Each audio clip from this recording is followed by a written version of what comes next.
अस्सलाम वालेकुम वीवर्स जी। आपका कॉन्ट्रैक्ट एक्ट का ये लास्ट टॉपिक है, डिस्चार्ज ऑफ कॉन्ट्रैक्ट। ठीक है, उसके बाद आपके ये टॉपिक्स इस कॉन्ट्रैक्ट एक्ट 1872 के सारे टॉपिक्स कवर हो जाएंगे। इनकी अगर आपने कॉन्सेप्ट वाइज पढ़ा है, चीज़ें जो जो मैंने कही हैं वो पढ़ी हैं, तो आपके 4 सवाल तो ये पूरे हो गए। ठीक है, यानी आपका पेपर पास होने के काबिल आप हो गए हो।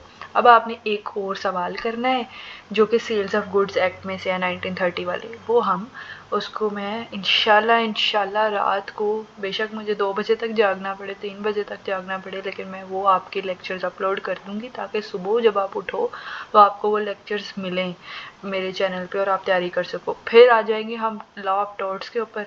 मैं तो अपनी तरफ से पूरी कोशिश कर रही हूँ। एक्चुअली इस दफ़ा हुआ ये है कि मैं खुद अपनी भी तैयारी कर रही थी साथ CSS की, तो मेरे से इतना टाइम नहीं निकल सका ना इसके लिए। लेकिन इंशाल्लाह अब आपको पार्ट 4 के अंदर कोई ऐसी कोताही नहीं देखने को मिलेगी। अभी के लिए ज़रा माजरत। तो हम स्टार्ट कर रहे हैं वीडियो को, डिस्चार्ज ऑफ कॉन्ट्रैक्ट। ठीक है, उसके लिए आपको जी आउटलाइन हमेशा की तरह हम डिस्कस करते हैं। इंट्रो, मेथड्स कौन कौन से हैं डिस्चार्ज के, वो है परफॉर्मेंस के थ्रू, एग्रीमेंट के थ्रू, ब्रीच के थ्रू, फ्रस्ट्रेशन के थ्रू। तो वही हम उनको डिस्चार्ज बाय परफॉर्मेंस डिटेल के अंदर पढ़ेंगे, डिस्चार्ज बाय एग्रीमेंट डिटेल के अंदर पढ़ेंगे, फिर उसके बाद डिस्चार्ज बाय ब्रीच डिटेल के अंदर पढ़ेंगे, डिस्चार्ज बाय फ्रस्ट्रेशन डिटेल से। इसके कॉन्सेप्ट ले लेना।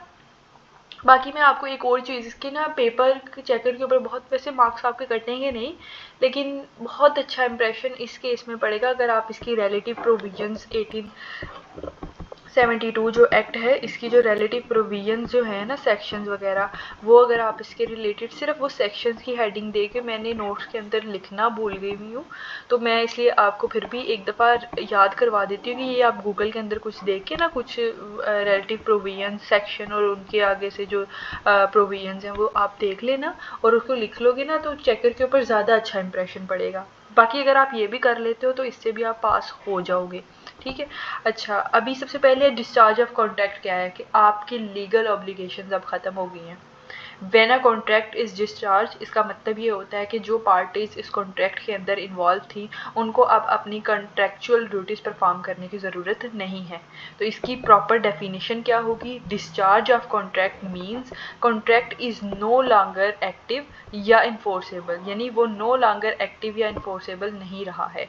इम्पॉर्टेंस इसकी ये है कि एक आपको जो डिस्प्यूट्स होते हैं वो कवर होते हैं, आपको बहुत लंबा काम नहीं करना पड़ता, आपको पहले से पता होता है कि मैंने मेरी ये ड्यूटीज़ हैं, जब मैं ये कर लूँगा तो लीगली मैं स्टॉप अप कर सकता हूँ अपनी परफॉर्मेंस को।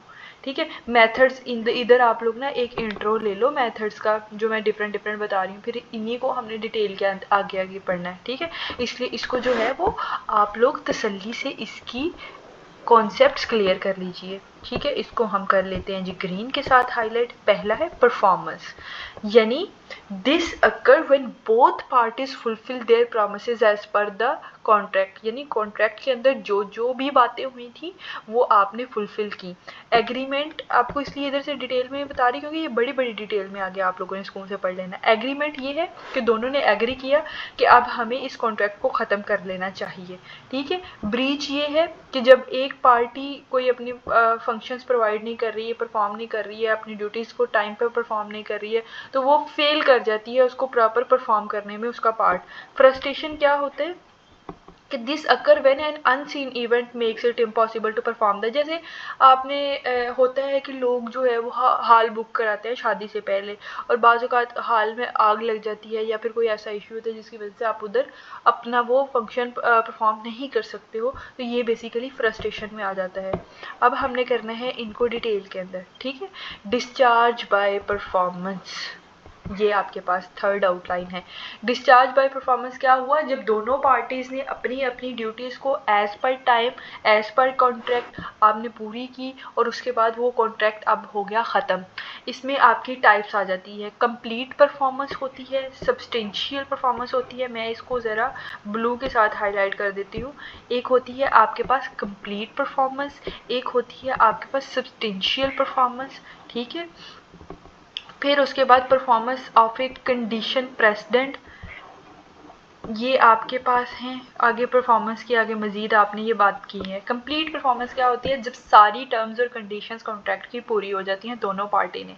For example, if you hire someone to build a fence and they build it exactly as specified in the contract with no defects, no issues, the contract is discharge. यानी आपने किसी को बुलाया, घर में कोई चीज़ तमीर करने के लिए आपने किसी को बुलाया और उसको कहा कि मेरी ये चीज़ें हैं, आप इसको तमीर कर दो, और उसने एज़ पर द इंस्ट्रक्शन वही सारे काम किए जिस तरह। या फिर आपके घर आजकल गर्मी है तो एग्जांपल ले लो एसी की। एसी की सर्विस के लिए आपने किसी को बुलाया, वो आए और उसने अपनी सर्विस सही तरीके से परफॉर्म की, ठीक है, आप सेटिस्फाइड हो गए, आपने उसे पैसे दिए, यहाँ पर आपकी कंप्लीट परफॉर्मेंस होगी। ठीक है, substantial performance, this happen when a party performs most of their obligation but there are minor deviations or defects, as long as the performance is close enough to what was agreed upon, does not fundamentally alter the contract's value, the contract is discharged। इतनी ज़्यादा lectures इकट्ठे record किए हैं तो अब तो ज़ुबान भी फिसल रही है। इसका ये मतलब है कि आपने जिसको बुलाया, जिसके साथ कॉन्टैक्ट किया, लेकिन ये हुआ कि बहुत सारी चीज़ें उसने ठीक की, लेकिन माइनर माइनर डिफेक्ट्स थे जिसको इग्नोर किया जा सकता था। आपका फंडामेंटली जो काम था वो हो गया है। इस केस के ऊपर क्या होता है? कॉन्ट्रैक्ट डिस्चार्ज हो जाता है। एग्जाम्पल इसके लिए हम क्या लेंगे? If a contractor build a house but the paid job is not exactly as specified. ठीक है, अब कॉन्ट्रैक्ट क्या था कि आपने घर को तमीर कराना है, लेकिन पेड जॉब उस तरह की नहीं है जिस तरह की स्पेसिफाइड की गई थी, लेकिन फिर भी आप उसको एक्सेप्ट कर सकते थे। इस केस के अंदर भी आपका काम हो गया। Performance by condition president, a condition president is an event और action that must occur before. President यही है ना कि जो पहले हो गया हो। Contract become effective or party obligation becomes due. Once this condition is met, जब तक ये कंडीशन मेट होगी तो आपका कॉन्ट्रैक्ट जो है वो डिस्चार्ज हो जाएगा। In a contract for selling a house, example हम देख रहे हैं। In a contract for selling a house, a condition president might be that buyer obtains financing. Condition ये भी हो सकता है ना कि बायर जो है उसको फाइनेंसिंग मिले। Once the financing is obtain, मिल जाए, द कॉन्ट्रैक्ट कैन प्रोसीड, वो आगे चल सकता है। Performance related to the sale is discharge, उसके रिलेटेड जो है वो डिस्चार्ज हो जाएगी। अब आपके पास है second outline, discharge by agreement. Discharge by agreement जो है वो ये है कि occurs when both parties agree to end और alter the terms of the contract. This can happen, आपकी म्यूचुअल अंडरस्टैंडिंग हो सकती है, म्यूचुअल एग्रीमेंट हो सकता है, सेटिस्फेक्शन की बेस के ऊपर ये हो सकता है। फिर उसके बाद आपका नोवेशन की बेस पे होता है। ये आपके लिए फर्स्ट कॉन्सेप्ट है, इसको मैं ज़रा रीड आउट कर देती हूँ। Novation occur when the original contract is replaced with the new contract. ऐसा होता है कि आपने एक कॉन्ट्रैक्ट चल रहा था, उसको आपने नए वाले कॉन्ट्रैक्ट के साथ रिप्लेस कर दिया। अब नई टर्म्स और नई पार्टी के साथ, नई टर्म और कंडीशन के साथ काम कर रहे हैं। This is novation.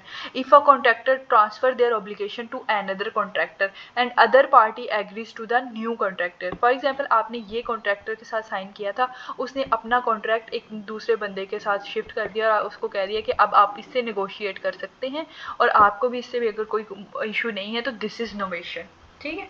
Discharge by breach अगला है आपका, कि अगर तोड़ देती है कोई एक पार्टी, एक पार्टी अपना काम, अपनी ऑब्लिगेशंस को टाइम पे, अपनी ड्यूटीज़ को परफॉर्म नहीं कर सकेगी अंडर कॉन्ट्रैक्ट, तो डिस्चार्ज ऑफ ब्रीच होगा। दो तरह की होती हैं, एक मटेरियल और एक बड़ी माइनर।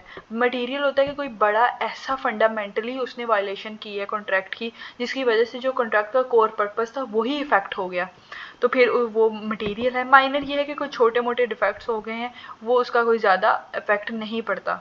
ठीक है। एंटीसिपेटरी ब्रीच ये है कि डिलीवरी वाले, फॉर एग्जांपल आपने डिलीवरी वालों से ऑर्डर किया बर्गर और डिलीवरी वाले आपको नोटिफाई कर दें एडवांस के अंदर ही कि हम ये आपको जो शो हो रहा है ऐप के ऊपर, for example food Panda app के ऊपर 14 मिनट्स शो हो रहे हैं, लेकिन हम 14 मिनट्स में नहीं कर सकेंगे, आपको 30 मिनट वेट करना पड़ेगा। This is anticipatory breach. ठीक है। कॉन्सिक्वेंसेस क्या होता है? कॉन्सिक्वेंसेस एक तो ये आएगा कि आपके कॉन्ट्रैक्ट की टर्मिनेशन हो जाएगी, डैमेजेस का नुकसान पड़ना पड़ेगा, स्पेसिफिक परफॉर्मेंस होगी, रिसेशन। ठीक है, ये हो सकती है।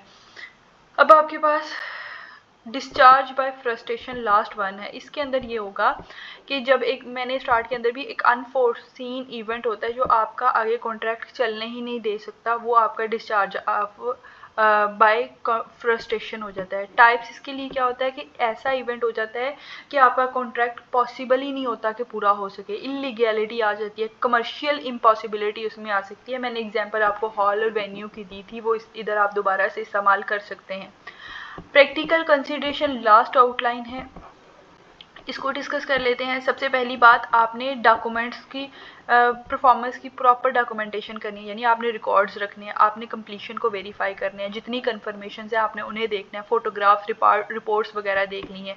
फिर उसके बाद जो डिस्प्यूट ब्रीच आ रही है आपने उनको आइडेंटिफाई करना है कि कौन सी टाइप है, नोटिफाई करोगे आप, उसके लिए रेमेडीज़ देखोगे, डॉक्यूमेंटेशन करोगे, फिर नेगोशिएटिंग टर्म्स आप एग्रीमेंट्स देखोगे, यानी क्लियरली कम्युनिकेट करोगे, उसके बारे में लिखोगे, प्रोफेशनल हेल्प कंसीडर करोगे, ओरिजिनल कॉन्ट्रैक्ट को जो है वो रिव्यू करोगे, ठीक है।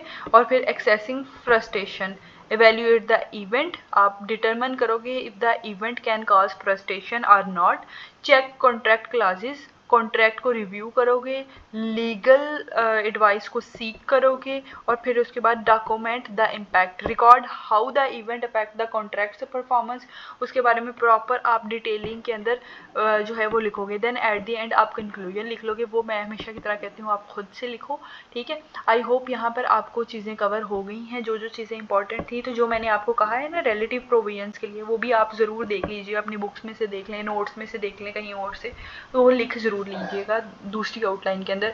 आपका इंप्रेशन चेकर के ऊपर अच्छा जाएगा कि बच्चे ने पढ़ा है अच्छे तरीके से, सही है। अगर आपको सारी चीज़ें समझ आई हैं तो आप मुझे भी लाइक दे देना और कमेंट दे देना। अपना बहुत सा ख्याल रखना। नोट्स चाहिए इस सब्जेक्ट के तो लिंक डिस्क्रिप्शन बॉक्स में दे दूँगी, 300 के आपको ये सारे टॉपिक्स मिल जाएंगे। अल्लाह हाफिज़।